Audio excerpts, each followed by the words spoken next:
Welcome again to tonight's panel on race in America, a topic that is timely today as it ever was. From the nation's inception, race has been and continues to be used as a major designation to determine one's place in the American society. Within America's power dynamic of race and racism, those having a darker skin color and non-European ancestry inherited a separate and unequal status. Whether enslaved or freed during the antebellum South or living as a descendant of emancipated slaves during Reconstruction and modern-day Reconstruction. This separate and unequal status disenfranchises citizens from liberty, subjecting them to a lack of protection from injustices such as job and housing discrimination, gerrymandering and voter suppression, rape, lynching, and police brutality, to name a few.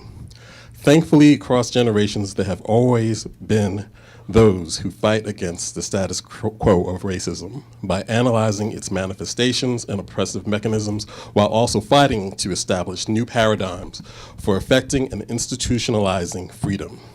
Tonight's panel is comprised of veterans of the war against racism. Thank you so much for your service.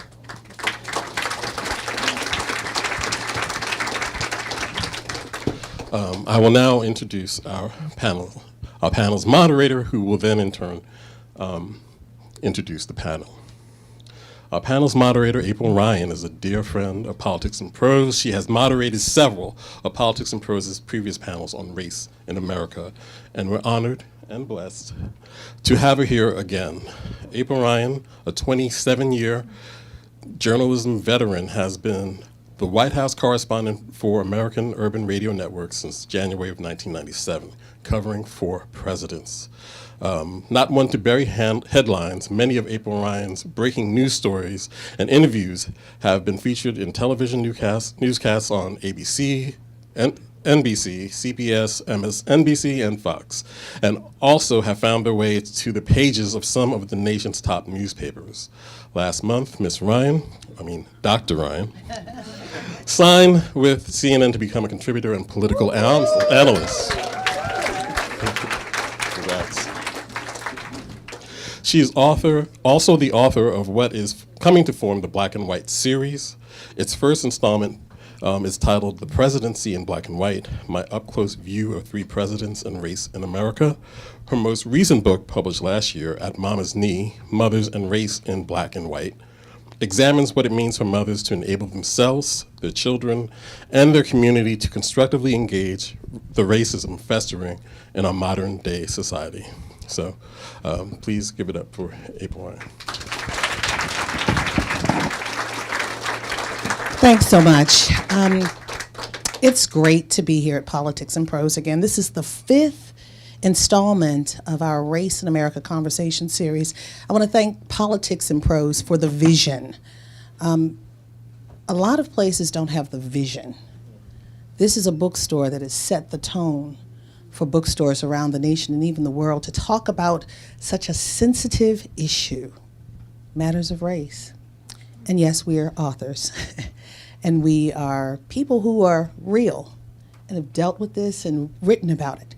And again, I want to thank Politics and Prose and also C-SPAN for thinking enough of this series to come out and continue to cover this. You don't get these kinds of people in this kind of room without getting this kind of coverage. So I want to thank you all for being here tonight for our 5th installment.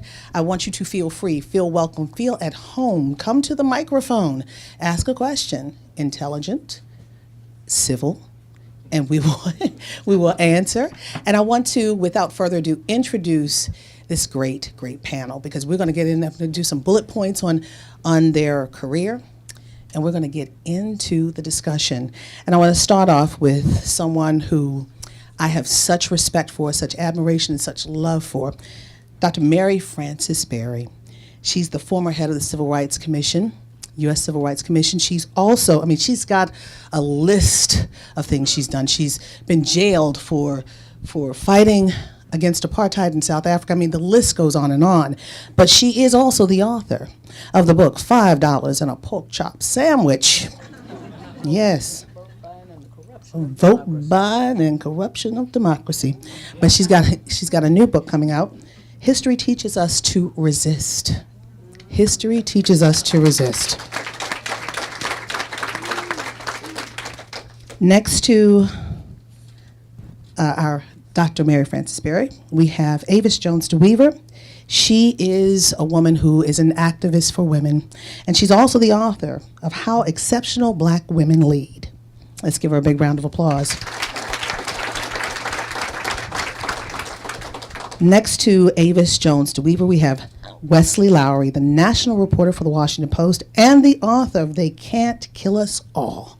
Let's give him a round of applause.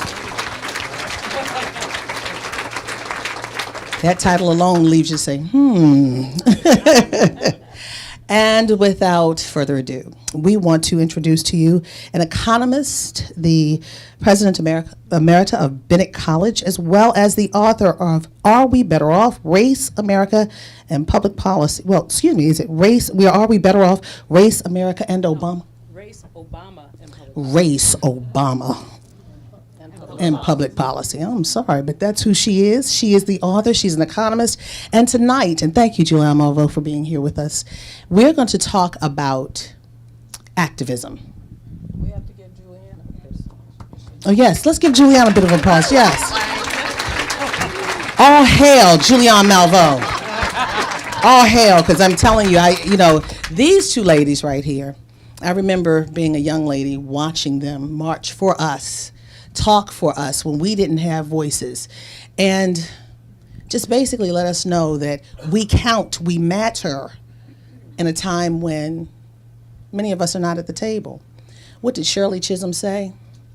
If you don't have a seat at the table, bring a folding chair. Hello. So I want to start off with something that came to me while we were driving in tonight. Harry Belafonte, activist, entertainer, said right after the election, this last election, where President Trump became president, he said, "This is a great time." I said, "Why?" I know I hear a little chuckle back there. But he said it's a great time. He said he reflected back on what W.E.B. Du Bois told him. He said, when there is great pain, there's radical activism, which effectuates change. So a couple weeks later, I called Harry Belafonte to do another interview.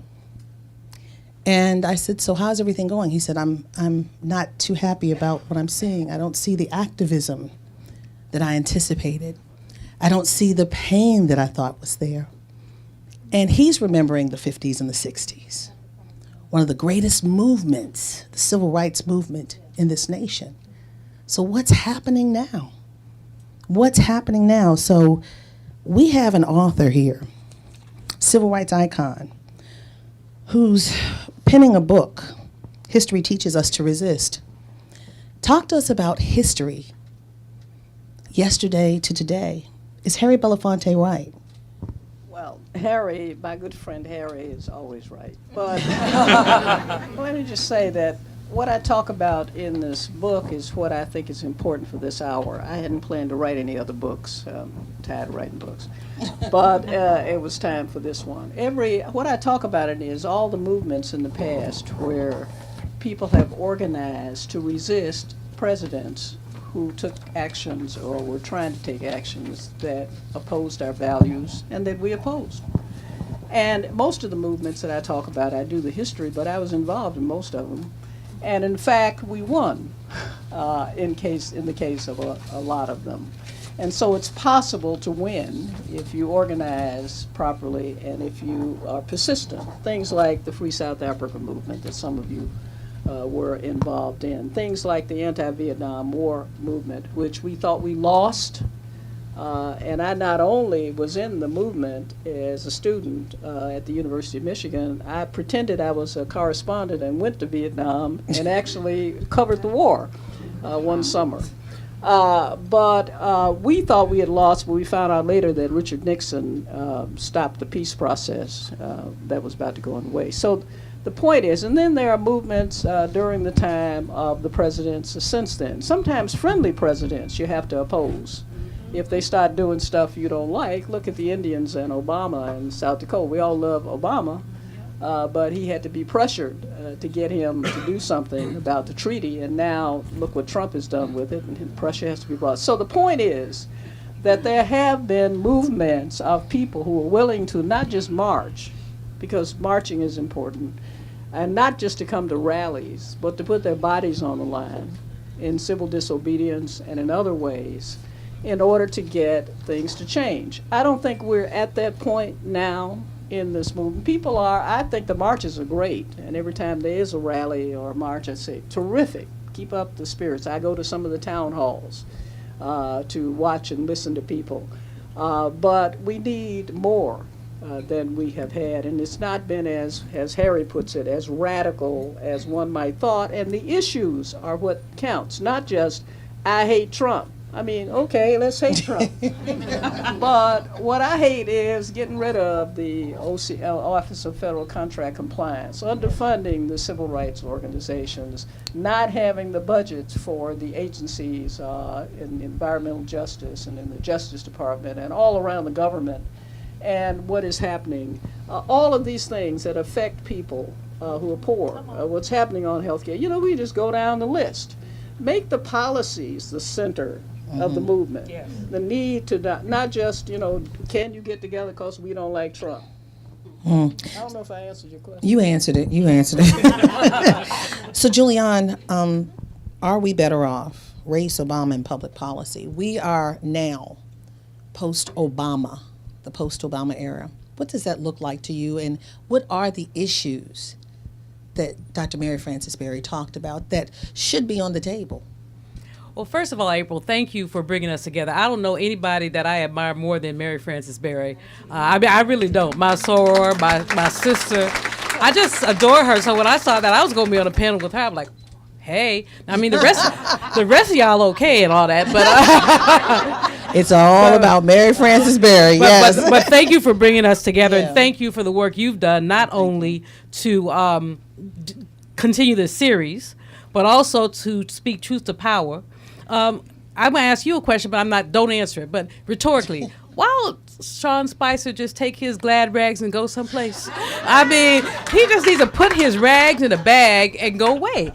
I mean, 45 wouldn't You even told me not to answer, so I'm just sitting here. 45 wouldn't even let him go see the Pope. Wouldn't even let him get blessed. The other thing I want to say before I answer your question is congratulations. Dr. Ryan, thank you. At Morgan State, thank you. Conferred an honorary doctorate. So I'm really proud of you for that, and just really appreciate that. You know, I feel like Bobby Womack sometimes. You know, if you think you lonely now, wait until tonight, girl. That's how. I mean, I was an Obama critic, and, you know, and I was like, Barack, come back, come back. But no, we're not better off. I mean, Barack Obama was a tremendous president. He was outstanding and amazing, but he was also horribly constrained in any number of ways. Yeah. And when we look at the economic status of African American people, it did not substantially improve until the last year of his administration. Much of that was recession, which was not his fault. It was set up, quite frankly, with the economic failure of 2007-8 by Shrub. But in any case, I mean, who Shrub? Well, you have a bush and then you have a shrub, like a baby. That makes perfect sense. Okay, all right, doctor, let's move on. Right, I'm gonna act right because my staff tells me that I should stop being funny and I should act really academic. So I think I will not. But in any case, we're not better off, but we're about to be much worse off. The economic issues are the ones. I mean, I'm just with Mary Frances Berry here. We have spent too much time talking about Russia. It's important. I don't know how much ink has been wasted on the president and the first lady who don't hold hands. So there's a whole lot of other stuff they don't do, and we really don't want to know. It's called TMI. But what we know is that the economy, this victory for 45, because I don't call his name. I call him 45. But this victory for 45 was a victory for predatory capitalism. People were going to have to struggle whether we had elected Mrs. Clinton or that man. But what we have is a different kind of struggle. Is it trickle down economics? Is that what you're talking about? It's worse than that. No, predatory capitalism is about extracting every penny of surplus value from people. So, April, you have very simple reg that the Department of Labor requires people who are advising you on your pensions to follow certain rules. Now, that man says, nah, that's all right. They don't have to follow certain rules. So people get ripped off. Now, pensions, most Americans don't get pensions anymore anyway. So you're setting people up to get ripped off. President Obama passed an executive order that said if you had a federal contract, you must be paid $10.10 an hour, which is higher than the federal minimum wage. That man is reconsidering that. There was an overtime piece of legislation that was talking about redefining how you got paid overtime. Right now, you get overtime. I mean, if you make more than $24,000 a year, you're considered you're considered executive employee. So you make 30 grand, you're an executive employee. So that means you can't get overtime, unless it's in an overtime job. President Obama put together a regulation that said they were going to raise that number so that you could get overtime, until you earned $45,000. That man basically is saying, no, we don't want that. Acosta, who's the labor secretary, says, well, maybe we should raise it a little bit, but not that much, maybe $30,000. So can you imagine an administrative assistant who makes $32,000 a year being considered an executive employee and therefore not being paid overtime? So I really would like us, as Mary has said, we can talk about how odious that man is as long as we want to. And that's fine. He is odious. I used to call him the orange orangutan until they told me to stop. So I'll do that anymore. But in any case, you just got to let her go. But in any case, as odious as he is, that's not the issue. The issue is the way our economy is structuring. And I'm going to say one more thing because I know I talk too much. It's an occupational hazard. We have a capitalist system that's flawed anyway, but you have two kinds of capitalism. You have predatory capitalism and you have, quote, compassionate capitalism. Now, compassionate capitalism really ain't all that. That's what we're going to get with Hillary. But imagine a wolf. Capitalism is the wolf. Government is the dentist. The question is, what does the dentist do when you get the wolf in the chair? When you have compassionate capitalism, the dentist files the teeth down so that the wolf cannot eat everything up. And in filing the teeth down, you do things like provide health care, even though insurance companies are still making a lot of money. You do things like provide food stamps, even though what you really ought to do is raise the minimum wage. You talk about a minimum wage increase. The dentist, when you get predatory capitalism, sharpens those teeth to make life for people at the bottom even more challenging. And so if you think about that metaphor and then you look at all the regs that are being changed, and let's not forget about what's being done with education. Let's not forget the way our HBCUs have been pimped out. And I do use the words of liberty, pimped out, all those poor presidents walking up there. And we'll get to that one very soon. And, that's the day that Kellyanne put her feet in the sofa. Well, because she doesn't know any better. Well, you have to understand, when people don't have home training and they still let them go to the White House, they still don't have home training. So that's all. All right, Juliana, I was just talking about the 60-plus presidents in the room, and she was taking a picture with it, but that's a whole nother story. We're moving on. Thank you for that analogy. I never heard about the dentist and the wolf, but it brings a whole new enlightenment. Yeah, it's a whole new enlightenment on going to the dentist. So, Avis, let's talk about this woman who's making $30,000 a year. $30,000. She is low income, correct? Yes. Is she out there marching? I mean, because we saw a couple of women marching the day after the inauguration. A couple of women in Lansing, a couple of women walking around in Detroit, in D.C., in London. Is she marching? I have to say, yes, we did see a historic day following the inauguration in terms of the Women's March, the largest demonstration we have seen in history. So it was impactful and powerful. But it's also true to say that there has been a bit of a struggle to maintain that momentum in a bold and demonstrative way. When I look at what's going on, I can provide some other examples in terms of what Voldemort has done since he's been in office. So we know that, in terms of pay inequity, Voldemort, Harry Potter fans in the house? Okay. Okay. I'm a White House correspondent. I am not. This is April Ryan. I have not said any of these names. Well, I respect the office of the presidency. I don't know Harry Potter. Also known as he who shall not be named. Okay. Okay. So another thing that he did, in terms of pay inequity, we know we have this whole thing about equal pay day. Yes. Ironically, on equal pay day, he changed a regulation that President Obama had put in place that required government contractors to open the books to really be able to demonstrate and show how they paid people by race and gender. Because that's really how pay inequity thrives, right? It thrives in secrecy, right? What did he do?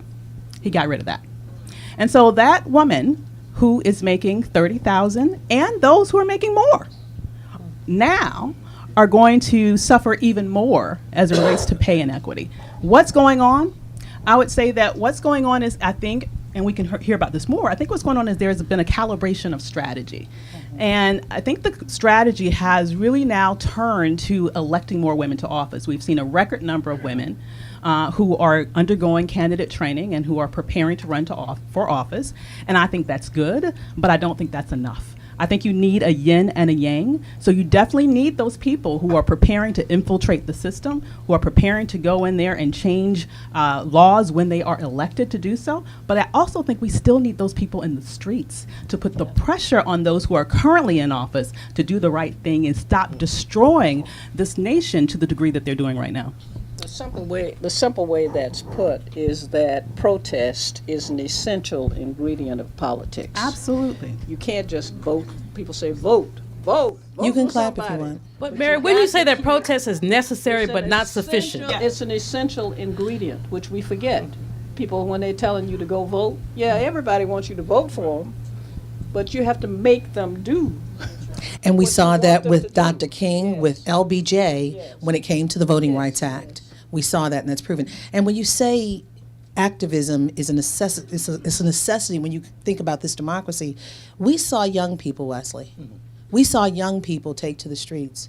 The new activism, the new, I guess, civil rights for this day when it came to issues of the injustice, when we saw our black boys and black girls killed on the streets in some of the cities like Baltimore, like Ferguson, North Charleston, I mean, Baton Rouge, so many different places.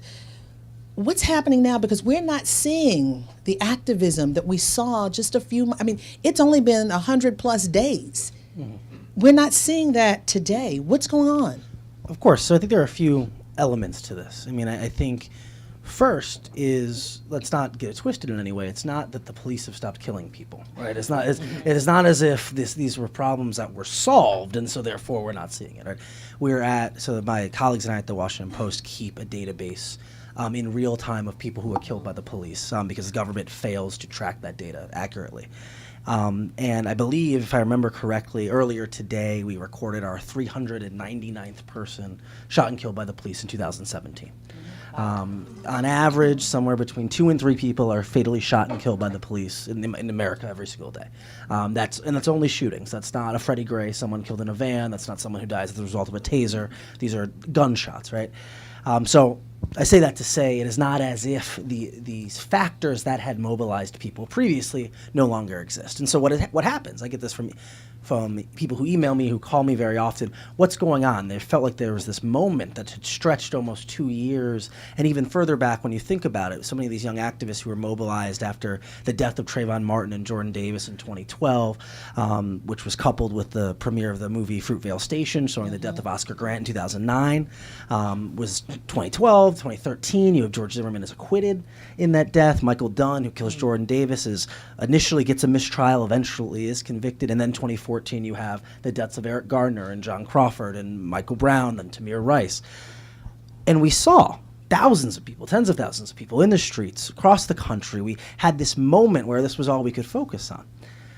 Now, I think a few things have happened. The first is that there is still activism going on. There was activism going on, in fact, before those moments. There were people in communities, activists and organizations who had for decades, for generations, been working on these issues. And sometimes we hadn't been paid enough attention to the work they were doing. But it's unquestionably clear that the attention we were all collectively paying dissipated, and it had started to do that even prior to the election.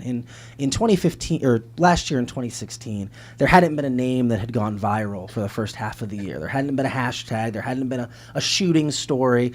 I remember actually working with colleagues preparing a piece about how, where'd it go? Where'd Black Lives Matter go? Why does no one care about this anymore? And then as we were going through the fact-checking of that story, I saw this name, Alton Sterling, start trending online. And so there'd been shooting in Baton Rouge. And so we adjust the story a little bit. Well, except for this one guy, no one's paid any attention. And then the next day, Philando Castile's killed. And the day after that, there's the shooting of the Dallas officers, right?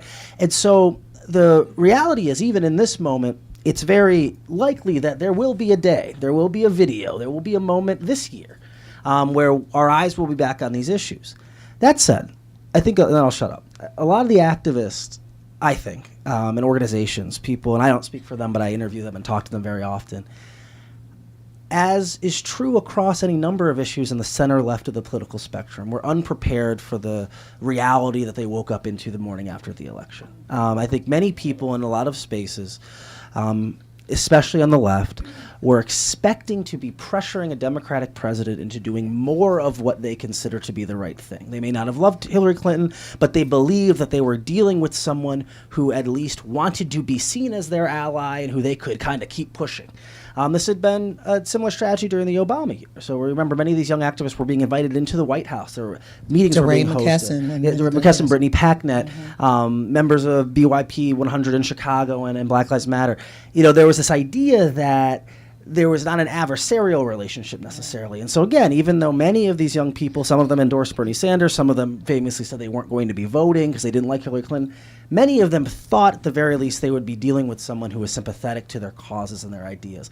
In reality, they woke up into a world with a president and now an attorney general who doesn't necessarily believe police departments should even be investigated, right? And so it fundamentally changed the need for their tactics and their understandings of how they do what they do. So, and I want you go ahead. Yes. That is why what you just said, Wes, is very important. And I've been watching this and going around the country and meeting with people and talking to them. That is why we have to understand that the best opportunities to do the most in resisting is when you have a president who is outrageous and offensive.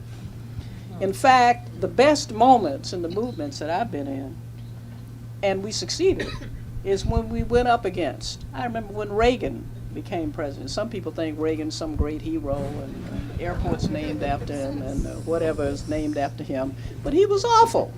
He was affable in person. I mean, I met him and knew him, but the guy was an SOB, really, when it came to people's rights. That's what he was. And the devastation in the Justice Department. A whole bunch of lawyers just quit their jobs and walked away when they didn't have anything else to do in the Civil Rights Division because they wouldn't let them enforce anything. And the people went up against him. We called it turning back the clock on civil rights, which is what he was doing, and on everything else that mattered to us. But we organized and we resisted him. We resisted him in the anti-apartheid movement. He was on the side of South Africa in that. And people said that we couldn't do anything about it. But we were persistent, and we organized, and we thought up of different strategies on different days and things to do, and kept at it, and we won.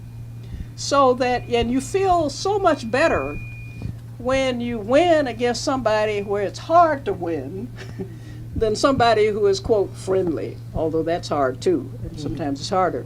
What has happened with, I think, the young people is what you said. Many of them put all their eggs in the political basket.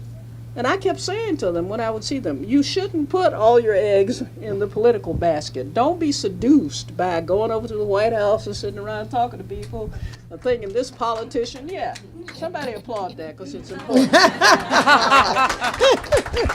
Don't be seduced because you have got to politics without protest. I kept telling them over and over again, that is the history. Fred Douglass said it, didn't he? People who want freedom without struggle want crops. You know what he said.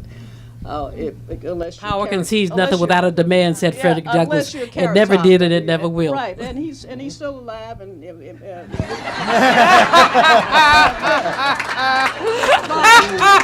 I am done. but what is needed is, and every movement that I've been involved in, though, yeah, it's funny, has had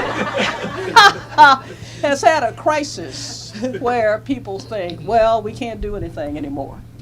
And if you think about it, all of those people who killed the people you named, some of them, they got acquitted, or they didn't get charged or whatever, which is terribly frustrating. And I kept telling the people way back then that they're not going to get convicted unless you keep the pressure up. Don't go away and say, now the Justice Department, somebody's going to do something. The fact is that it requires insistent, persistent, and a lot of time sitting around strategizing about different things you can do, because the media will follow you if you do something and it's different. That's true. If you were a monk and you burned yourself in Vietnam, like during the war, the first monk burned, everybody said, oh my God, there's a monk burning himself. And the whole nation was fixated at the 5 o'clock news or 6 o'clock. After the 10th monk burned himself, people said, oh hell, another monk burned himself. So you have to get, it's in a movement, and they also need new people to come in, and they will, young people who are on the campuses now doing other stuff. They're going home for the summer, but they'll be back in the fall.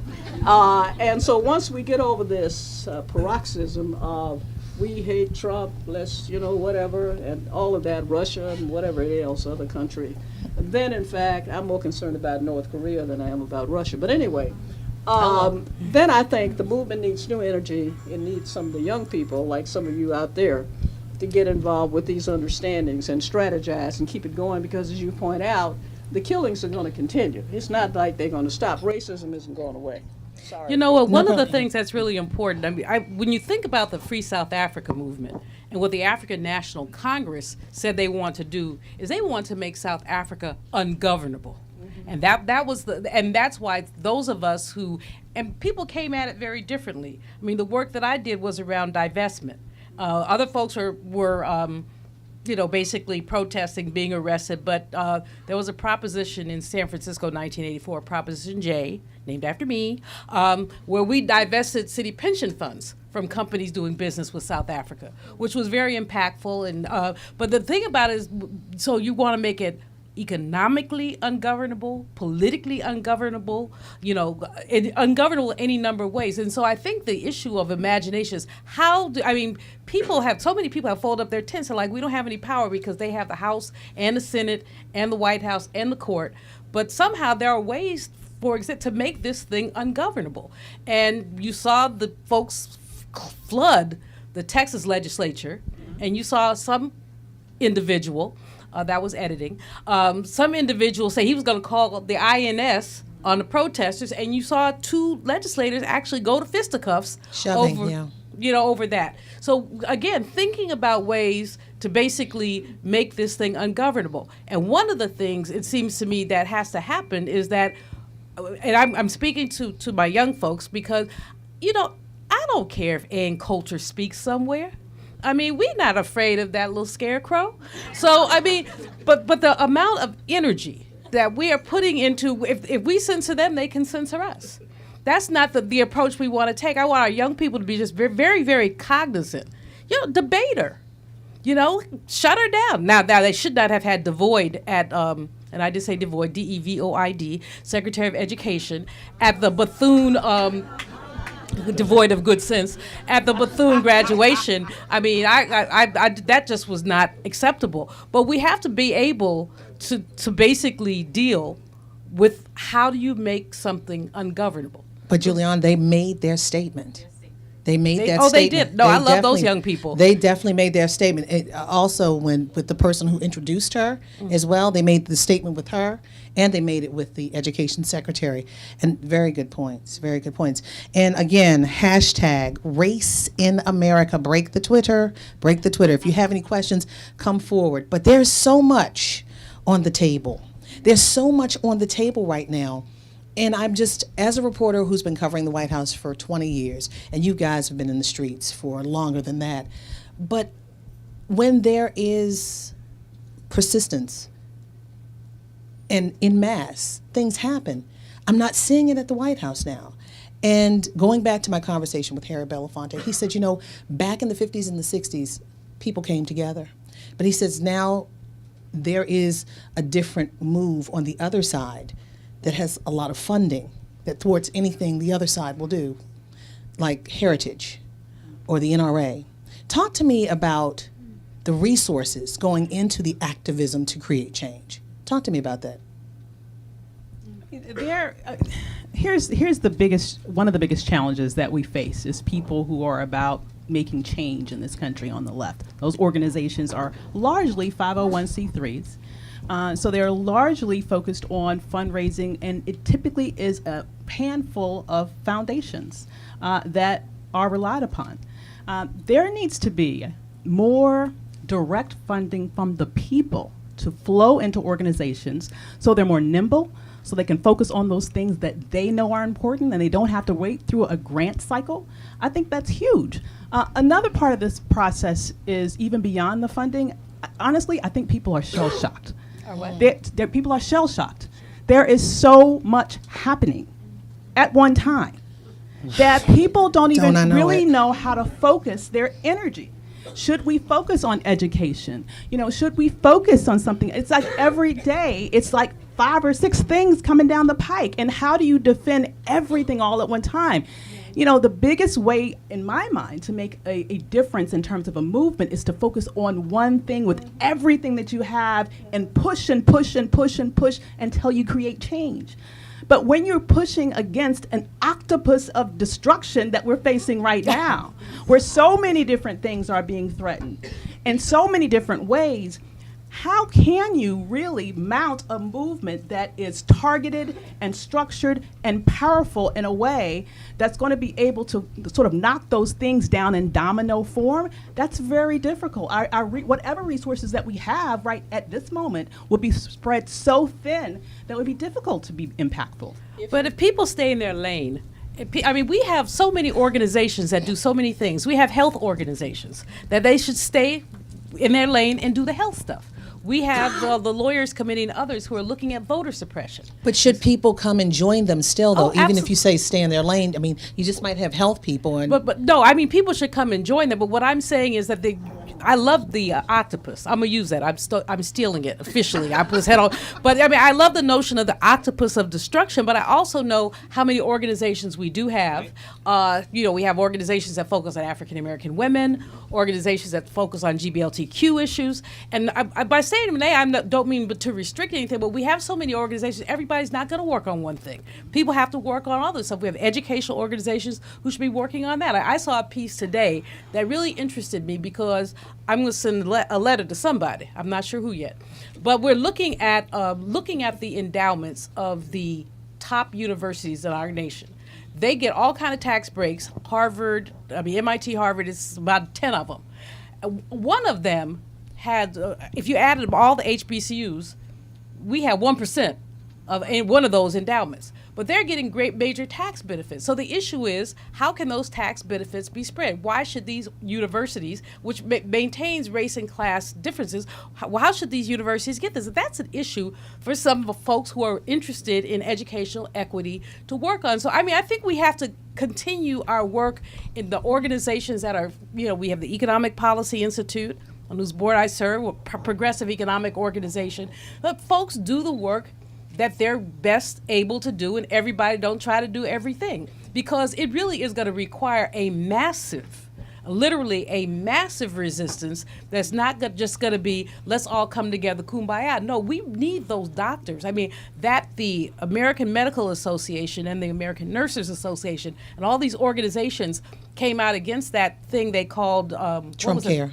Oh, well, I wouldn't even call it that. I would call it making America sick again. But in any event, all these organizations who tended not to be especially political decided that they were going to oppose this. That's massive. Now, if they continue, that's even more important. So it seems like how do you eat an elephant? In bite-sized pieces, and that's what we're gonna. All right, Julianne. All right. Julianne is is correct. That's one way to do it. But there's another way to do it, which we've done, which is pick an issue and mobilize around that issue and get people to mobilize. And we found that if you win on that issue, it helps them. They'll respond to you on the others because they see you can win. Success. I remember when we did the Bork fight. Some of you may remember there was this judge named Bork. And we beat them on that. And when we beat them on it by mobilizing the grassroots and everybody and big media, everything, and we were trying to get something called the Civil Rights Restoration Act passed. The Supreme Court had handed down 4 bad decisions on gender and race and everything else. And we had this law we were trying to get passed to remedy it, and we couldn't get it passed. But when we beat Bork, the White House set up and paid notice, and people in Congress said if they can mobilize all those people around that, they can mobilize all these people around this. Maybe we ought to take a second look. So one way to do it is to think about focusing in on one issue and just tearing it down. And the other is, as you said, for people who, whatever lane they're in, to stay in their lane. But there are these 2 ways to do it. The squeaky wheel gets the oil, a Hillary supporter. I see your Hillary pen. Thank you to each of you who have come. We're enjoying very much what you're saying. Would you comment on the underlying reason that some of these policies are being fostered in each of these departments where these structures and administrative procedures are being decimated? Because, I mean, we can see that it's happening and it being reported in the paper, but would you comment on the underlying policy and reason this is occurring? It's to free up capitalism. Julianne puts it in economic language. Julianne puts it in economic language in terms, sort of economics language in terms, leavened with comedy, which is a relief.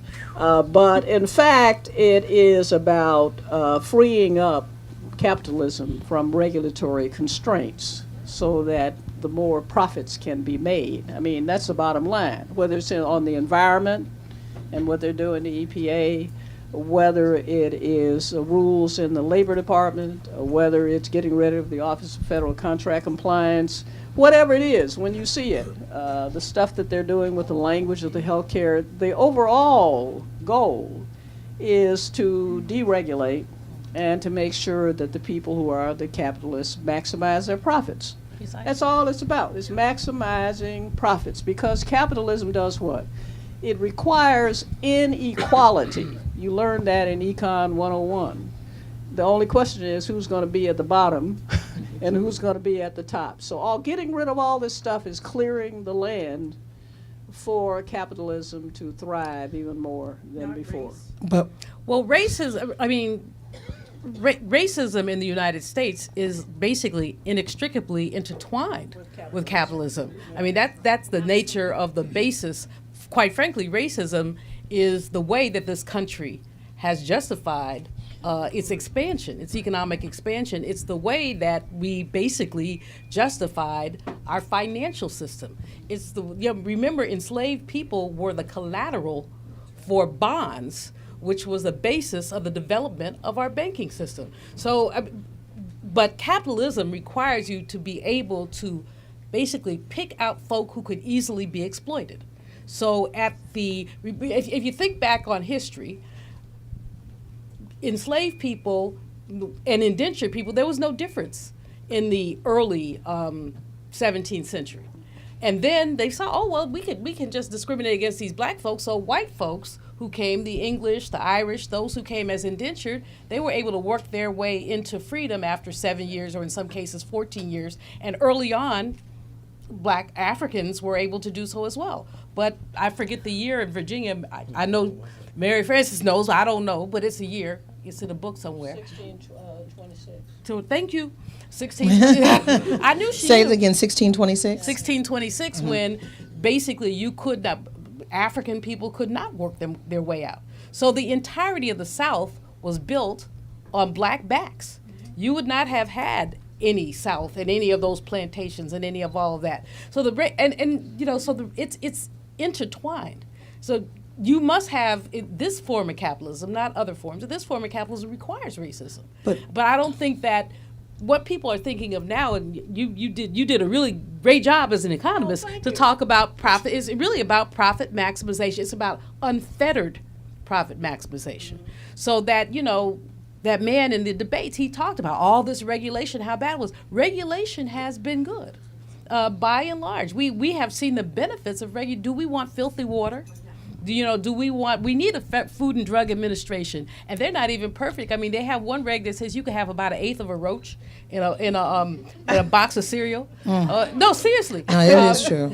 Maybe it's a 1/16 of a roach, but whatever it is, it's a roach. Or some kind of bug from the field. Okay, let's just say bug from the field, a field bug. But so but this has been about just basically empowering capitalists. These people don't want regulation because regulation forces them to be responsible. It forces them to report. And they don't want to report what they're doing. They don't want to report the amount of pollution. They don't want to report this OSHA. OSHA now, they're Lessons profits. exactly. They're basically cutting the budget of OSHA, Occupational Safety and Health Administration, so that people may not be inspected for 15 years. So you reduce the periodicity of inspections significantly. So it's really it's about the profit. It's about the capitalists. So I'm going to pause for a moment. I want to take an unscientific poll in this room. How many people right now are discontented, are at a dis-ease? Can we put our hands, both hands, and our feet? Wow. All right, and I want, that's what I'm going to say. I want you to be honest. This is a room full of love. We accept you. Those who are okay. Who's okay? Who's happy and okay? Who's happy? Okay. So this is my question. Everyone talks about the approval numbers. They keep saying the approval, but I'm seeing more people disapprove in stats. And I'm like, why do they keep talking about the approval numbers? The approval numbers are the minority. The disapprove are the majority. But April, you have to come to. I mean, this is a friendly audience of progressive people, basically who have come to hear this because they're interested And who read. And who. But read. not only that, there's a level of discontent, and people. There's a level of discontent. I had a believe. conversation with my trainer trains a man. I won't. Who's a big Trump supporter? Right before he trains me every Tuesday, and he's an African American, so he always tells me. We're on TV, so I can't say what I call the man. But he one day told me that Hillary was a pox on the earth. That's not quite what he said. He called her a spit stain. So whatever I say to my trainer, how's spit stain today? And it ain't spit. But in any case, this man truly believes that everything is a Democratic plot. To make 45 look bad. No. And, Craig is always like, I want to get the two of you together to have a conversation, but 35% at least. There's a hardcore people who believe that. And that number's eroding. I hope it's eroding. There's I hope it's buyer's remorse. Let's go to this lady. I'm Gwen McKinney, and I have been in the foxhole with Mary Frances Berry in the past. But the one thing that I do want to say, and I can't speak for everyone, but since the Trump, I won't call it a victory, but since Trump was elected, I find myself more and more at places like this, and in forums like this, and maybe there are other people like that too. Commiserating together? No, not just commiserating together, but the resistance, what Mary talked about, not just during the anti-apartheid movement, and this is for everyone in this room, I think the glass is way more full than anyone can really assess at this moment. Unfortunately, historical patterns, they sometimes move slow, and we're in it right now. But if for anyone who was at the Women's March, that was amazingly phenomenal. There were people there who would never go to a march anywhere. You know it was phenomenal because Sean Spicer got up there with his little suit and talked about the numbers that Saturday. It was phenomenal. Exactly. Now, but my point, I didn't say that. my point, why I wanted to come up, April, you touched right on it. I think that we should be less focused about what that percentage of the so-called Trump supporters think and feel, and continue the galvanizing, whatever you are doing. Like I think it was Mary or someone said, whatever you are doing, take that piece of your resistance, own it, and do not let go of it. And I think that that is really where we have to be, as opposed to the heritage and those folks. They're not that strong. They really are not. And I say they have money, but Money is the is- game in this town and around the world. money is the game, of course, and I'm not trying to minimize it, but I think the power of resistance is even stronger. The squeaky and wheel gets the given oil. where we are today, people cannot control the internet. They can't control social media, and I think we have to look at. But what there are we Twitter have. trolls out there now. There is a loud voice that they're resisting I agree, you. but anyway, I'm just I'm saying with to you. I folks thank you. here, resist, okay? All right, we have a long line, and I want to keep the questions and answers short. But Wes, do you have something to add? Well, one quick thing I was going to add on that is I do think that, and I come at this from a journalist mindset and angle, but I do think that crisis creates clarity. I think that the reality is, people ask me very often, because I work with so many of the reporters who are breaking these stories day in and day out. What's it like right now? What's it like to be at a place like the Post? What's it like in this moment? This must be so difficult to be a journalist in this environment. And that's not to say that there are not some real difficult elements. The violence and the vitriol towards many of my colleagues and myself included has been real and sustained and disorienting. But that said, in this moment, it's very clear and very obvious with an administration that has attempted to conceal, that has, cast aside all convention and all ideas of truth and reality. It's very obvious what our job is every day. We are the enemy of the people. We are the opposition party. Correct, right? Yeah. It's very obvious what our job is every day. Now, but that said as well, I do think that while there certainly is a clear grassroots and real energy, a real mobilization of people in response to this, I do think you can't write off the reality that elections do have consequences, and there are real people.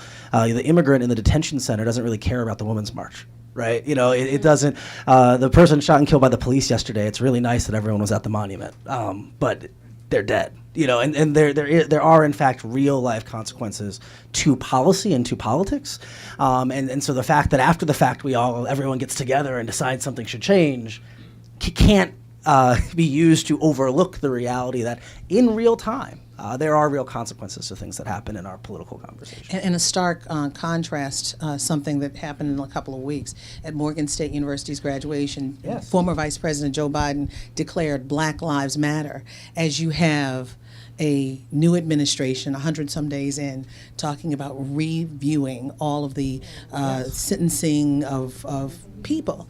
It's dissent decrees, everything. It's a different day. It is, and this is not political. It is actual fact. There is a different day here. Yes, ma'am. Hi, thank you so much for being here. You have a room full of people who want to be activists. We are activists, but there's no systematic, coordinated effort.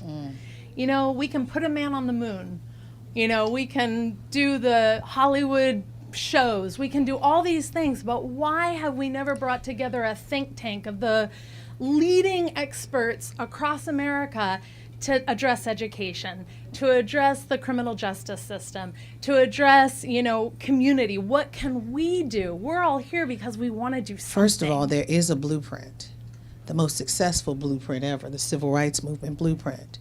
That's it, but you have to link up. I mean, you've got 2 people right here, 3 people right here, who, women, civil rights economy. This is the beginning for you, if that's what you're talking about. Absolutely, but what I'm saying is there needs to be a systematic, coordinated effort on a national level that we, the everyday people, can then feed into. And we've got the resources, but no one's ever done it. But if you look at the Women's March as an example, and it's not the best example because there were lots of issues, but if you look at the Women's March, some lady was she in Alaska?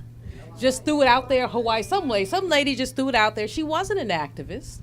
she was somebody who said, we've got to do something. So she threw it out there, and it got energy of its own. Now, my challenges with the Women's March had to do with race and, essentially with race issues and class issues and others. But I think it was I was there. It was a tremendous moment. And the challenge with these marches are necessary, but they're not sufficient. The marches then have to link somehow with public policy, and that's been my challenge with some of the young'uns in Black Lives Matter. Although I like the fact that they put together a policy paper, which now begins to talk about policy. But so everyone always hankers for this big national movement. And you forget that when Dr. King, the Montgomery bus boycott was not this humongous national movement. It was a few people who were so outraged by what had happened that they came together. And they stayed out. They've stayed off those buses for more than a year. And Juliana, even deeper than that, when Dr. King started with the civil rights movement, and you correct me if I'm wrong, I understand it was only like 4% of black churches that were with him. Yeah. Only 4% of black churches. So it grew. Absolutely. Sometimes you got to start small and grow. And the National Baptist Convention kicked him out, and so they started a new one. But if you start a movement, and you can start one yourself, you and 5 of your friends, or 3 of them, or whatever. Absolutely. And you can go to whatever organization you belong to, which says it's in the business of doing policy on any of these issues that you care about, and coordinate a strategy with them, and go and send out messages over the internet the way we do in social media. And you can sit down with your friends every day, which is what we did, many of them, and strategize on what can we do today to draw attention to this issue, and get a couple of people on the Hill who have some courage and some sense to introduce some legislation that will do what you want. It's not going to pass right now, but introduce it to do what you want, which gives you a focus for whatever it is you decided to pick from this. And you can spread that movement. I've seen it happen. You can spread that movement, and we used to do it with mimeograph machine and posters. So I know you can do it with the internet if you take the time. And we all had jobs, so we went to work too. And you can do that. I don't mean just you, but anybody in here can do this themselves by starting that up and being persistent and doing it. It's like people who start newsletters or the email or whatever it is they do. I guess my point, absolutely. I guess my point is we saw so many people showing up at the marches, all the different marches, the Women's Day March, anytime a black man was killed by police officers, hundreds, thousands, tens of thousands of people showed up. If there was a coordinated effort for those people to then funnel into, we would see a lot more change in our communities, because people don't know what to do.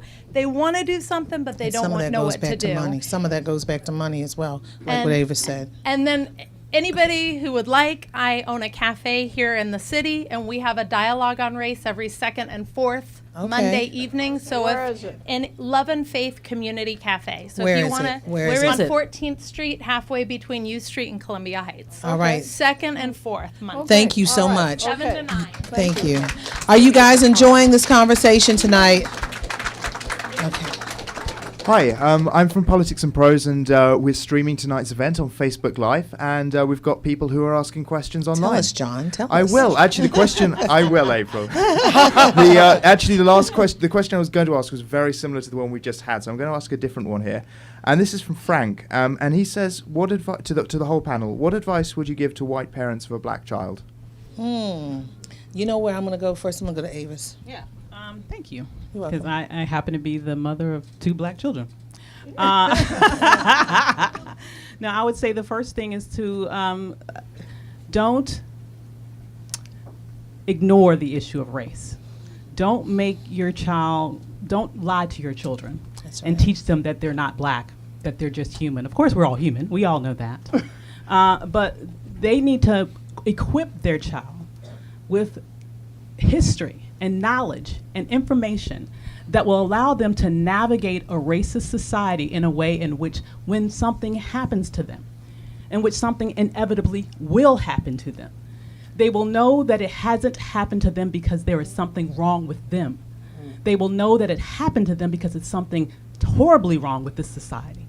And that is the best protective mechanism that you can give your children. Another thing that I would suggest is Beverly Tatum wrote a brilliant book. It's called Why All the Black Children Sit Together in the Cafeteria. Yeah. And that book is about racial identity development. And that book is how many years old? It's about 2 decades old? At least 20 years old. Yeah. I And it's the read that when same I was thing getting my yesterday PhD. as today. I mean, it's many, it's Yeah. old.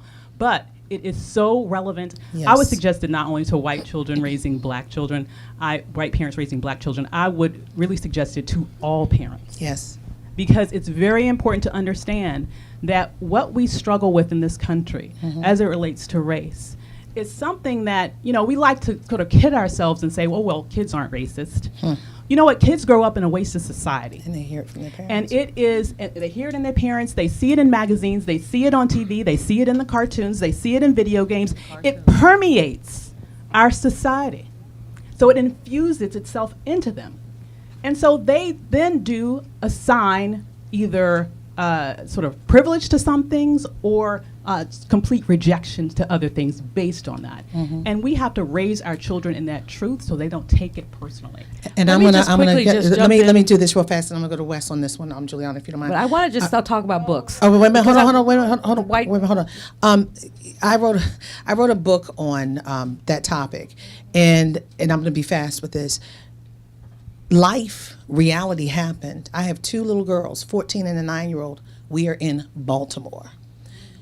And their school was affected. And I would be remiss questioning presidents of the United States about matters of race and not talk to my children in my own home. So I had to tell them about what was happening in life, but also I told them there is hope. Reality made me tell my sugar and spice that everything was not nice. So reality forced me to tell, and I think we have to tell them with love and hope, because when you talk about matters of race, it comes from one of the most sacred spaces. You can have all the laws and all the legislation in the world, but after that, what happens? It's about the heart. It's a heart issue. It comes from one of the most sacred places. So I think that all parents have a responsibility to influence their children, whether it's whoever I don't care what color you are. I do believe we have to do that. And Wesley, tell me about some of the parents that you had to deal with writing your book. Of course. Well, I am not the parent of any children, much less black children or white children. But from your research, yes, my extensive research into parenting.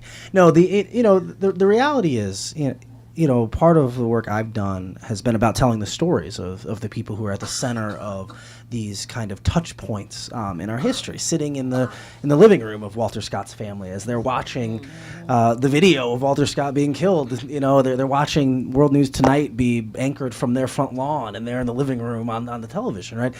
And again, I think that's important. I think sometimes we have these conversations in these kind of removed theoretical philosophical ways, and the reality is, and this is perhaps the reality that a white parent may not understand about for a black child, is that race is not theoretical for black and brown Americans. This is not a theory to be debated. It's not a philosophical clashing, but rather it's an ever-present reality, and that it has the potential and probability of impacting almost every interaction, or at least casting a shadow of question over whether or not it has somehow impacted every question, right?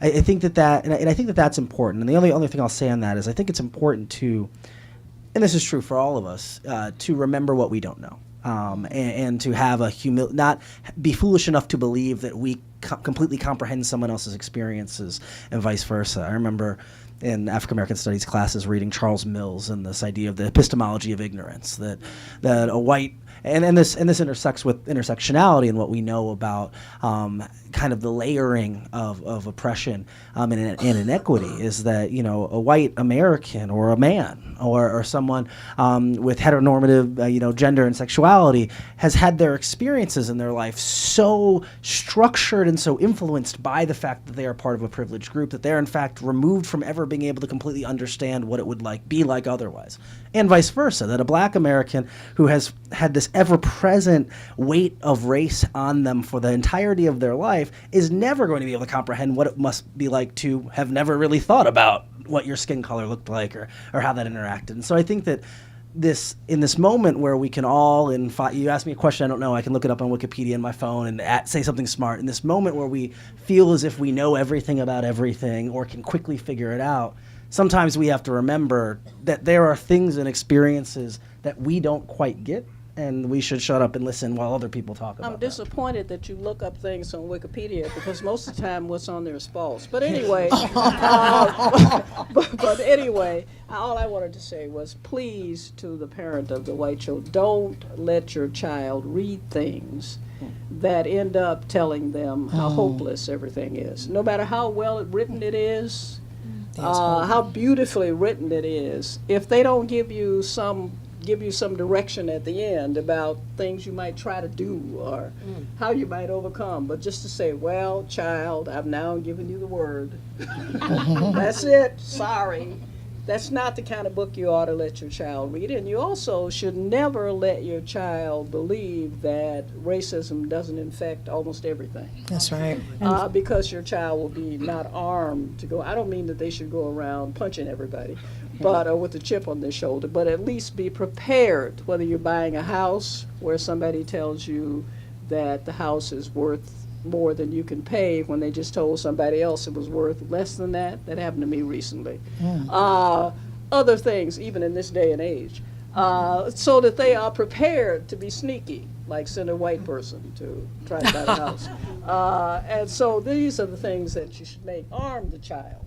Arm the child with let me just- understanding and knowledge. Very quickly, I'm glad you said talked about reading, because there's so many culturally sensitive materials that are available for parents. And so the first thing I would say to this white parent is to make sure that there are books about African Americans and other people of color, that there are dolls that reflect that there is history, and that you talk about the history. And you are going to have to, as a white parent, educate yourself. And many white parents that I've dealt with in the context of years ago, I worked very hard to oppose the ability of white parents to adopt black children with the National Association of Black Social Workers and others, because there are some challenges in terms of cultural appropriation. But what I would say is if a white person truly wants to adopt a black child, they need to be prepared to do cultural immersion. They need to be prepared to learn, and they need to be prepared to then seek out. I mean, if you're bougie and white, put your child in Jack and Jill.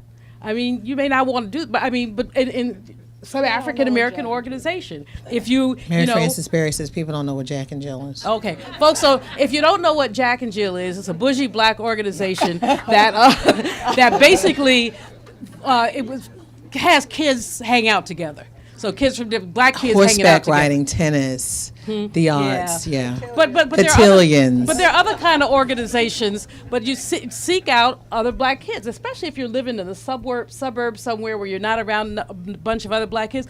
Take your child to church, to a black church where folks get to hollering and running up and down the aisles, just so they can have an opportunity to experience that. Doesn't mean you have to do that, and don't necessarily take them to church where they lay hands. I went to one of those churches. Okay, that I ran Julian, out. we got to come on, Julian. All right, we got another question. Yes. Julian, you want to get in trouble with these pastors? Go, yes. Yes, sir. Okay, yes, I have many questions. So I understand what you say, I don't understand at the same time. You speak such lofty words that it's interesting, but I think you missed the point. So let me tell you what I'm thinking about. You know Donald? Do you know him? Not what you think. Another Donald. He lived in Baltimore. He was a nothing. And I took him, this Donald. William Donald Schaefer? No, he's my student. No. It's A. Donald, who lived in Baltimore. He came from bad places. He told me people around him always like to hang around. This is his accent, not my accent. They hang around. I took this Donald. I told him, Donald, you want to do research? He said yes. You know what Donald is today?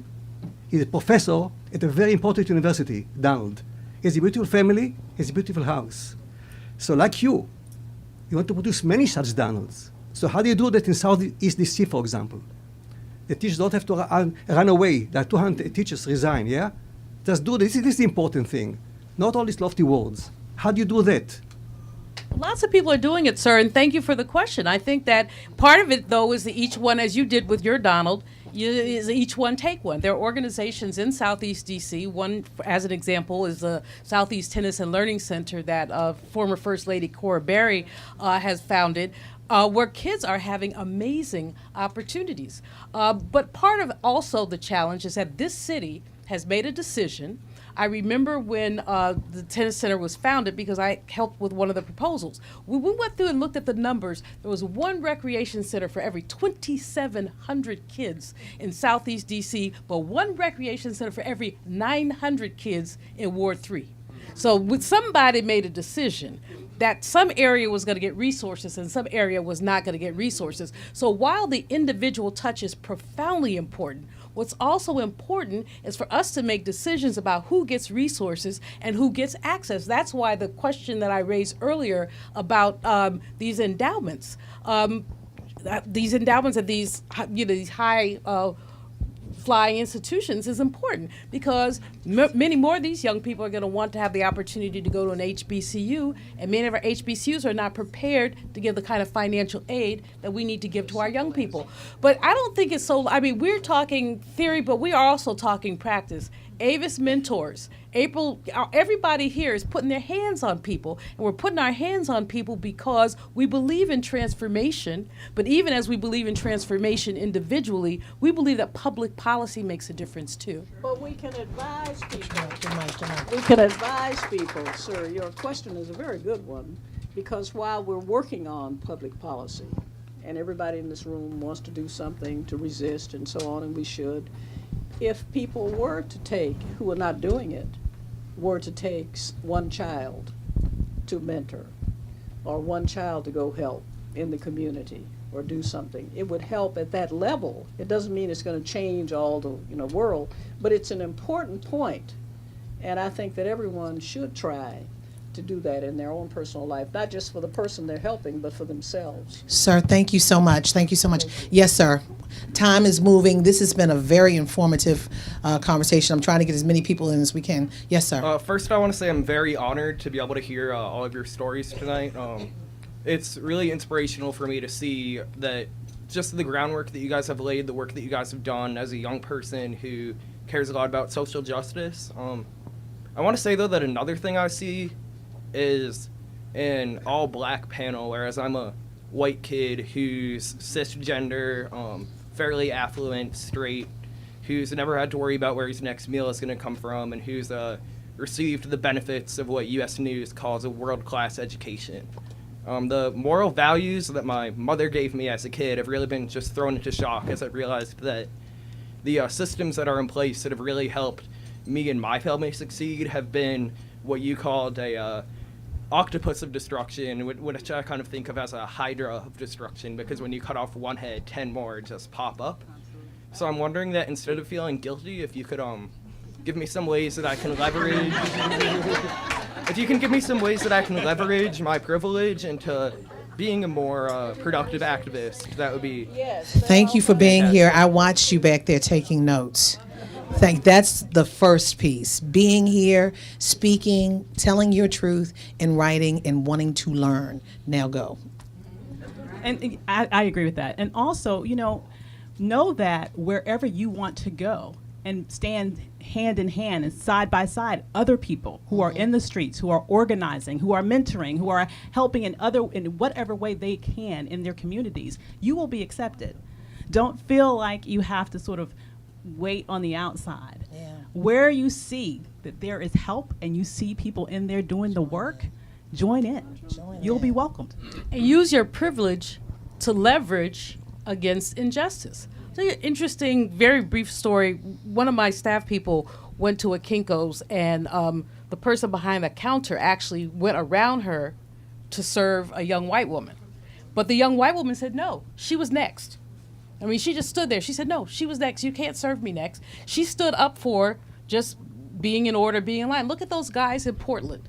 I'm not suggesting that you get yourself killed, but I'm just saying that they chose to stand up to injustice. So you can do it in ways often that some other folks can't.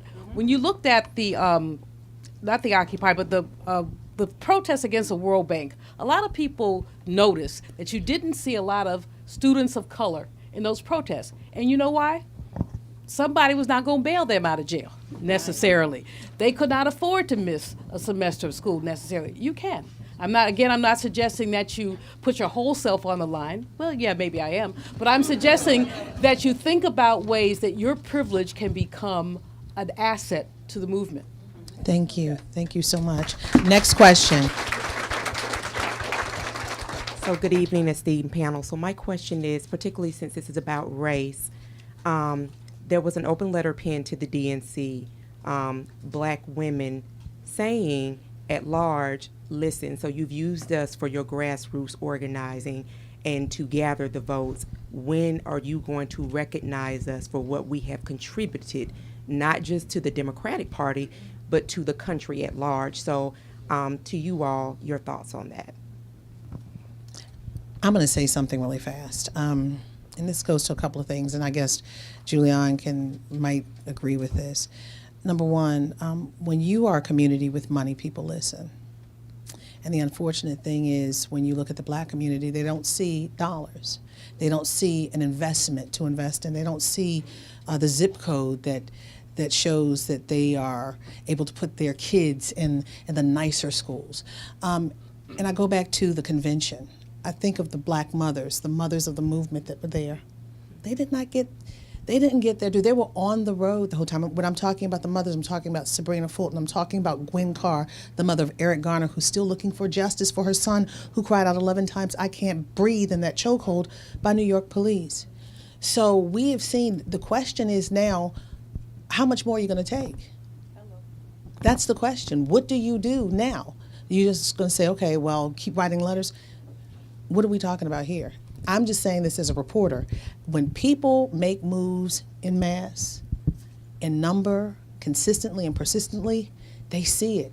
Those women that marched around, those few women that marched around that Saturday right after the inauguration, it was so upsetting to them. Sean Spicer came to the podium. Now, I'm serious, because the numbers mattered. The numbers were massive. It wasn't just in this town, it was globally. It was a rebuke. So the question is, you've got the blueprint, what are you going to do?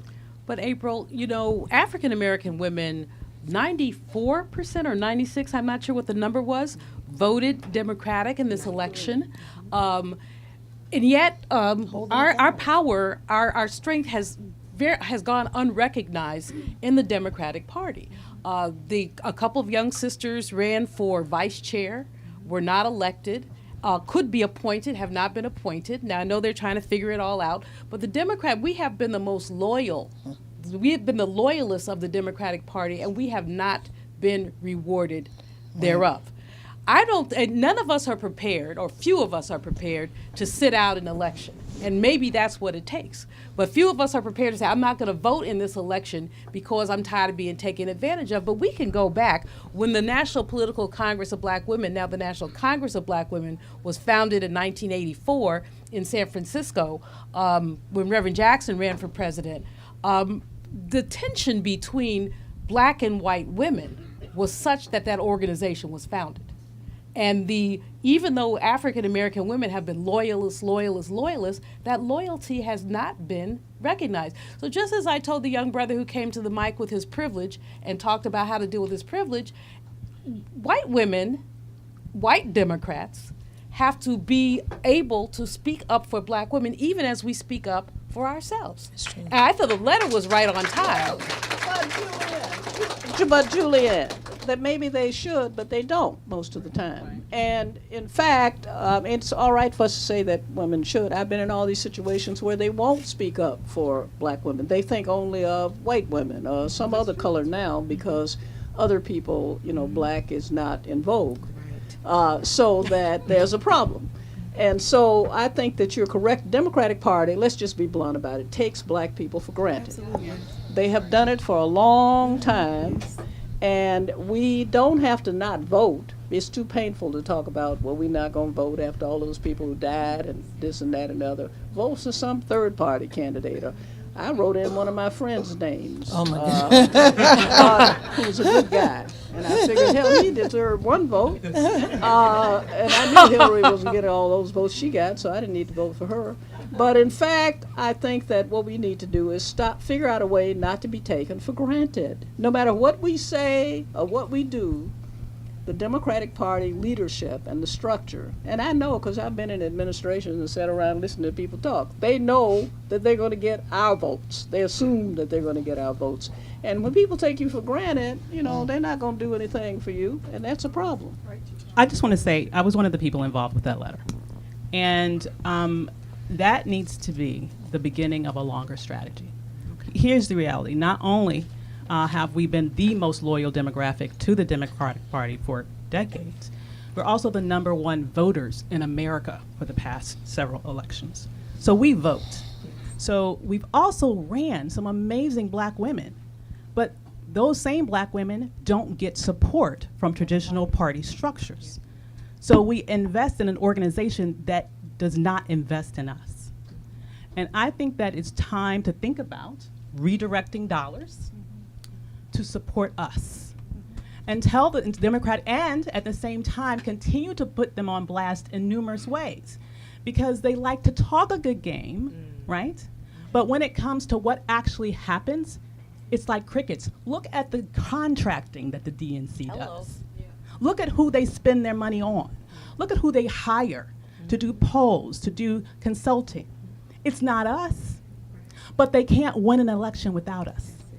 So if nothing else, divest from the Democratic Party, find several ways to embarrass them at every opportunity, the letter being just one. I mean, there could be protest in front of the DNC. Yeah, why not? Exactly. I'll come. That needs to, exactly. She said she'll come. Mary Francisberry says she'll come. That should be the beginning, and it shouldn't end until we see some But real Avis, change in the but Democratic Avis, Party. thank you so much. But I'm gonna ask you this, and I'm gonna say this too. A couple of months before the election, the RNC was trying to get the black vote. They had Wes, you remember this? They had black journalists coming in to the RNC talking about, oh, you know, Donald Trump is speaking this now, but he's gonna have to use our data so you know he can win. Guess what? So why just hold one party accountable? Yeah, that's true. I'm not suggesting that you just hold one party accountable. But that's Not the at one all. we voted for. That's why. I understand, but why not? But I mean, Gave our money to. I understand, but I think if you're in a democracy, I think all sides need Well, to absolutely. have No it. permanent friends, no permanent Equity, enemies, equity. permanent interests. Thank you so much. I'm a white Democratic woman, and I have spoke up for Well, good for you. for minorities Thank and you. other men and women, and will again, and I'm sure there are a lot of us. But what I wanted to point out for that question about a unified movement, I just read recently that some of Bernie Sanders' supporters have formed an organization called Our Revolution, and to work for economic and political change. So people might want to check into that. And I'm sure it's not, even though it might come from largely Democratic roots, I don't think it's strictly aligned with the Democratic Party. So I'd also want to recommend, on an optimistic note, Refinery Town, how Richmond, California, the fourth largest city in California, which has a minority population, majority minority population, through community action, labor groups, et cetera, made substantial changes in their city. So Steve Early, Refinery Town. And Thank in you for addition to the books that all Thank of you you for have sharing. written, Yes, of our course. books are for sale, and yes, here they politics. But thank you for that so much. Yes, ma'am. And you are the last question. Yes, ma'am. Come. You mentioned the word predatory capitalism, and it's intrigued me. And my question is, if you peel away the onion, what is the root cause or the root causes of predatory capitalism? My opinion, I could be wrong, I want to know if I'm wrong, or if perhaps I'm on the right track, is number one, predatory capitalism is driven by the fact that we don't have campaign finance reform. Citizens United has expanded and enabled and given life to predatory capitalism.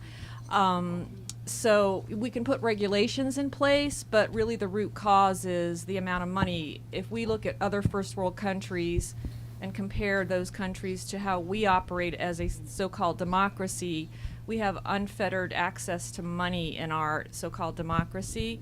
I believe that's the root cause, and also the fact that the right have co-opted the narrative and have equated democracy with capitalism. And so our constituency, our citizenship we no longer understand our civic duties, and we actually believe that democracy equals predatory capitalism. So I'd like to hear your take on that. Okay, well, thanks for the question. We have become more predatory even prior to Citizens United. If you look at the cycle of recessions and recoveries, one of the things that you'll find is that, let's say 1973 recovery, about, and my numbers are rough because I don't have them in front of me, but roughly 60% of the benefit of the economic recovery went to the bottom 90%, while the other 40% went to the top 10%. Now, in our most recent so-called recovery, which theoretically began in 2009, but in that particular recovery, the bottom 90% lost 15%, while the top 10% gained 115%. So we basically, from the 70s on, have seen basically, again, Citizens United a factor, but not the factor. We have basically seen a narrative that's been driven by the ability to throw wedges between people.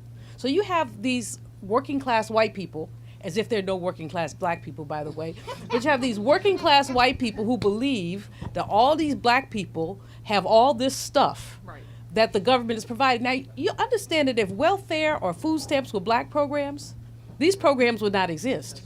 But you have, they just wouldn't be if the only people who got these programs. But you have these white folks who believe the narrative that they have everything, we have nothing, our tax money is going for them, and they won't even work. And half of them came across the border with an anchor baby.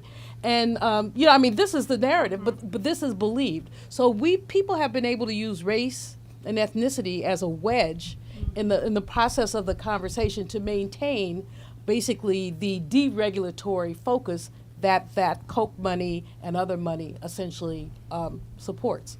So you have a point, but I think it's deeper than that, and you got to put the race piece in there too. Thank you. Thank you. So you wanna add something? Okay. And yes, and we had our dear friend. We're gonna have one last. Thank you. Really fast. Okay. Thank you so much, April, and also congratulations on your upcoming award as the Journalist of the Year. Thank you. With the National Association of Black Journalists. So some of us do read and are informed. Needless to say, we can't say enough about Mary Frances Berry, Vo, and the other panelists as well. But this is a very powerful panel, and I've been to all of your series, and it needs to go on the road. But I would also say with the National Congress, and not just from the perspective of politics and prose, and I was a member of the National Congress of Black Women and Black Activist Women, and with my mentor, C. Dolores Tucker. Yes. So we know that well and how we miss her. But we live in a celebrity culture. There is no more celebrity than the panel sitting here. And it seems to me, whether by video, with music, with other people that you will bring along, and with the Harry Belafonte, who also has been here, by the way, with his book. I adore him. Yes, but you have to re-educate the young people. This is who they are. This is who was in the struggle. I can still visualize film and stuff on Ivanhoe Donaldson and other people being trained in the movement and how to deal with those knocks and things coming upside your head and how to protect the women and training them how to hold their bodies so that they could not be injured in the mid area. There was a time when a panel like this, there would have been a list for people to sign up and for somebody to be able to take it and to do something with it. And several of us are advocating for more. And just as I challenge you to get 45 to the National Museum of African American History and Culture. He went and there. he did go that week. And he stayed for 5 minutes. Yeah. No, I think it was like 2 hours. I think it was 2 hours. Yeah, but we challenged But you need her a whole day yeah, to go we to the whole challenged her to place. do They that. need to Well, lock him in that museum. yeah. Oh, absolutely. No, it's not enough. But I think you hear a lot of people That was here Julian saying Malvo. That wasn't me. more is needed. So where do you go from here to do more? Well, you know, I think With the activist spirit in mind, you got it right I here. think the more I think. I think yeah, the cafe, her cafe. I saw some people That's go over one. there. But That's one. you are the celebrities. You are the people But let me who say are in the this: struggle. you've got Mary Frances Berry at the cafe. Let me say this. As someone, now this is, I'm taking my journalistic hat off. I am a black woman in America. She said, no kidding. I'm a black woman in America, born up in Baltimore. And I understand the plight of Baltimore, but I also understand all socioeconomic levels. And I think the best way for me as a journalist, as an objective journalist, but understanding who I am and having the relationships with these amazing people is to bring them to you. These are my friends. And I bring them to you because they have something important to say. Yes, they do. And I think once you hear from them, you take it out into your community and talk. Have tea with your friends, you know, or have a girls group together. Have a book club with each one of the books, and you spread it out. Those are just a few things that you can do. This is not just a moment. Oh, I agree. We've done Politics and Prose has been so forward thinking. This is the 5th, and I'm sure we're going to do more. You make a difference. You make a difference. Believe. I mean, when I say it starts with you, I've seen it from the crazy lofty perch from which I work every day. You make more of a difference than you know. So being here discussing the knowledge and the understanding that each one has, it is to impart to you to go out into your community and do with it what you must. So I think for me as a journalist, I've done my job. Well, we understand your point, but I would follow Malvo and Barry anywhere. All right. And there are there are That's what you- thousands and thousands of other women who would do it likewise, Yeah. and men. So Okay. I'm just saying. You just saying, all right? Just saying. One real quick thing, April. I know that we're winding down. I want to lift up the name of Second Lieutenant Richard Collins III, the man who was killed. By a University of Maryland student. The reason I lift it up is because I think it's important to note that we have had very little national conversation about this. Speaker Ryan talked about what happened in Manchester, and I'm certainly not equating the two. And right But away, there she is some- Facebooked it. She went on social media. Julianne went on social media talking about this case. Because I'm livid. Yeah. I mean, this, first of all, the FBI is investigating a hate crime. Investigating. When you look at where this boy has come from and the alt-right things that he's on, and the fact that he and his friends are tweeting and saying things about if you mess with a crab, you get a stab. I mean, just kind of really, it's really frightening. But it's amazing that that man, who we now know can actually read a teleprompter, could not on Memorial Day say anything about this young man who had agreed to he had a commission in the Army. Paul Ryan calls for a moment of silence on the floor of the Congress for Manchester. Good. But let's call for a moment of silence for this victim of domestic terrorism. And let's deal, when we talk about terrorism, let's just talk about this. I mean, I cried, and I don't cry that often. The last time I cried was when I walked by Emmett Till's casket in the museum. And when I heard about this young man, because he'd done everything right, and he squeaky clean. You know, I've got nephews who are 30 and 33. 4 days from graduation. And I pray for them every day. But this is what black mothers and fathers go through when their children leave the house. This is why young people are being taught to be humble. You know, this is why my mama says to me all the time, I'm so glad you were not born male. Because of my temper and everything else, I'd have been gone. Oh, I would have been gone a long time ago. You know, But in any case, it's a frightening situation, and we of conscience have to continue to lift this young man up, because as you said, when you call the roll of all these folks who have been killed, his name belongs in that roll. And then the other question we have to ask is, who raised him? How did they raise him? What did they talk about at the dinner table? How did this person, 20, old racists, I don't mind. I mean, I mind them, but if you 80 and you're a racist, you about to be up out of here anyway. So it's all right. But, when you're 20 and you're a racist, it's really very troubling to me, because where did you get that from? And you'll be around a while. That's learned. That's not hard. That's learned. Well, have you enjoyed this evening? Even as you leave or buying our books, I want you to hashtag Race in America. And we're going to have concluding statements. And I'm going to start off with our activist friend, Dr. Mary Frances Berry. Well,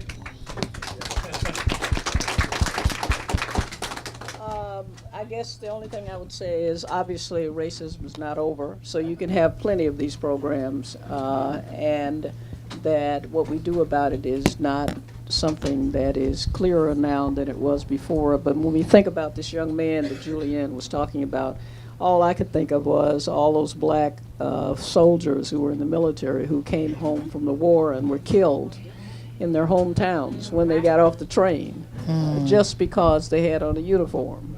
And that had happened in World War I, it happened in World War II, and it's something that we confront and face every day. And racism and talking about it is in vogue in this room, but it may not be in vogue anywhere else. It certainly isn't in vogue in the White House. But it is something that will keep us busy working, and that's what we should do. Dr. Avis Jones-DeWeaver. Agreed. And I have to say that I think one thing that we need to be real about at this moment is that there is a rise in hate groups and hate violence. It is. Hate-based violence throughout this nation. And that is what's particularly disturbing is, as you mentioned, there is this reluctance to call it what it is, terrorism, and to really prosecute it at the level that it should be prosecuted. I am the mother of 2 sons, and I hope I'm doing the right thing, but obviously we all have the talk. But I also make sure that my sons have martial arts training, because I want them to be able to protect themselves. Yeah.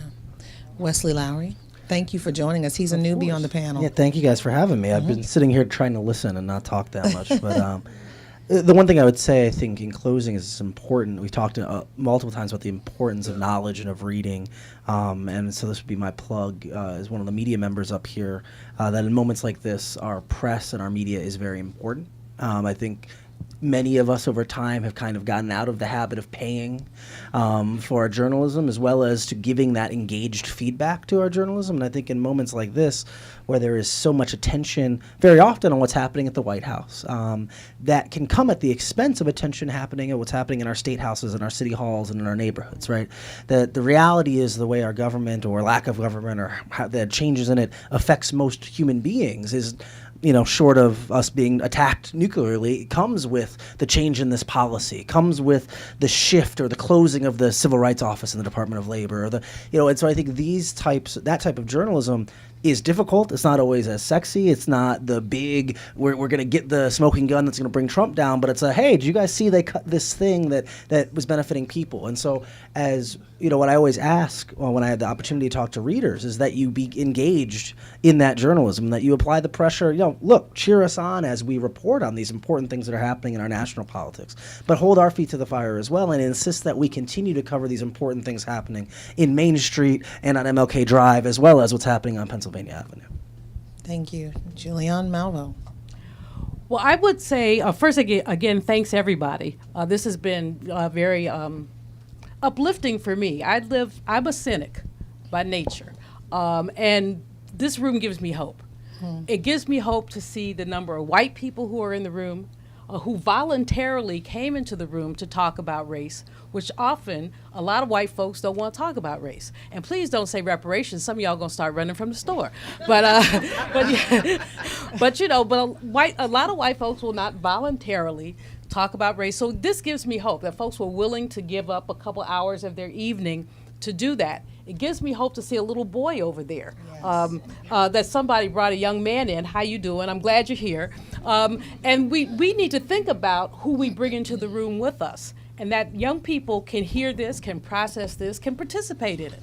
Oftentimes we want to shield young folks from these kind of conversations, but how do fifth graders tell their classmates they're going to get them deported unless they didn't have the right kind of conversations at home? And so I leave this, and some of y'all might be on my Facebook page. So the people who go on my Facebook page think I'm an angry black woman. I am.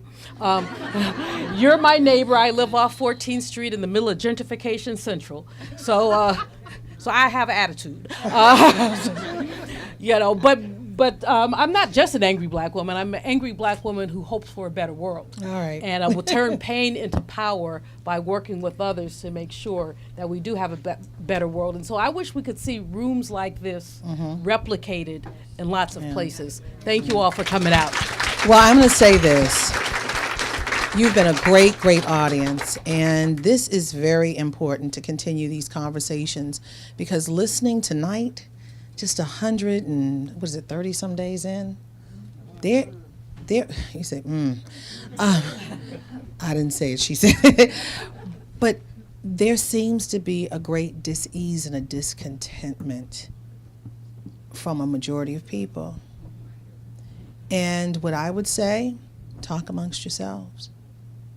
Figure this out. You can figure it out. You gotta figure this out. It's about you. We can talk about what we know, but it's all about you. It's all about you. And what I would encourage you to do, get together with each other. This is, as Julianne said, this is one of the most diverse crowds talking about race on a continual basis. Some of the faces I've seen before here, and we encourage you to keep coming and bring someone else. This is an important conversation. Race touches almost every facet of America. This president is totally different from the last. And when I say that, when it comes to race, we've seen the rubber band of inclusion expand throughout history. And some would say now there's been a recoiling, and the rubber band has even broken. So I encourage you to stay tuned, because I believe we're going to have another series. But I want you to take what you've learned from each one of the panelists and move on and figure out how you are going to effectuate change in your community. It all started from the conversation that I had with Harry Belafonte. So now what are you going to do with this? What are you going to do with what you learned tonight?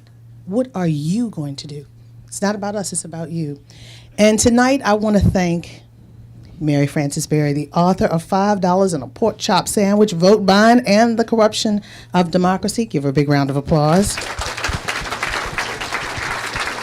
Dr. Avis Jones DeWeaver, How Exceptional Black Women Lead. Give her a big round of applause. Wesley Lowery, the author of They Can't Kill Us All, Ferguson, Baltimore, and a New Era of America's Racial Justice Movement. And last but not least, Dr. Julianne Malveaux, the author of Are We Better Off? Race, Obama, and Public Policy. And with that, I thank you all for this 5th segment of our race conversation with Politics and Prose. Our books are up for sale. We are signing the books. Go buy them. Chock full of knowledge. Thank you, C-SPAN. You are awesome. Thank you, Politics and Prose. You are the best bookstore ever.